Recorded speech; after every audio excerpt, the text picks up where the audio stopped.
Das folgende Video stammt aus dem Interview mit dem Titel Navigating the Matrix, was so viel heißt wie Steuern oder Navigieren der Matrix. Ich habe mich übrigens wie Neo auch für die rote Pille entschieden. Wie sieht es bei euch aus?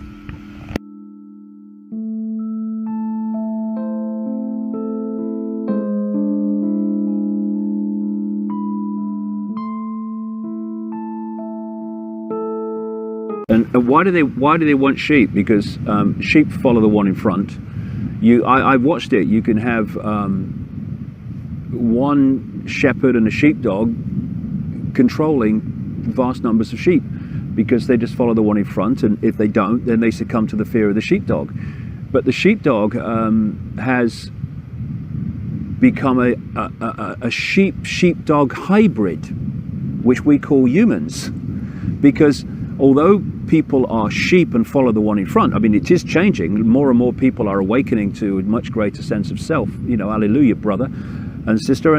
But what tends to happen in vast numbers is the sheep are following the one in front, following the shepherd. Well, the Prime Minister said, and the bank said, and all that stuff. And then a sheep in the herd wants to break out. Now the sheep become freaking sheepdogs. You can't do that, you're mad, condemn him, and all this crap. And thus, when there is compared with the global population of 7 billion, when there is a absolute literal, compared with that, handful at the core who are orchestrating this global control system, then you cannot control a population of that size physically. You can do it in small areas with these people in uniform that come from where? Recruited from the target population, police and military, and serving their own slave owners, thinking they're free, or thinking they're fighting for freedom. That's even more kind of hilarious. But you can do it in a small area, but you can't control 7 billion people with tanks in the streets and soldiers at the door. You have to do it two ways. Well, it's a kind of basically two expressions of the same way. You have to so program the population that they keep each other in line. And so what you do is you create a religion. That you watch the blueprint here. You create a religion, and then you break the religion up.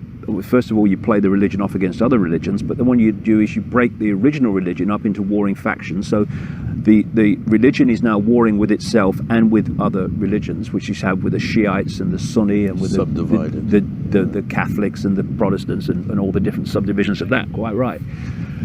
And then you create political parties and you play them off against each other. So, you know, you've got groups of people fighting over which mask on the same face should have power this time, you know, and it's all ludicrous. But and then you have racial conflict and these fault lines of various and many kinds, income bracket conflict, you know, the class struggle, which is just another way of saying divide and rule. All these things are done to have the target population at war with itself, policing itself, and people not looking up and realizing that the strings attached to me are the strings attached to the guy I'm fighting, right? And that's what happens. This is why it's so important. When you open your mind and expand your point of attention, so it's not only in the five senses, then these things become blatantly obvious to you. You can see the connecting dots. You can see how that connects to that, connects to that collective end. It's so blatant. I mean, you'll know this too.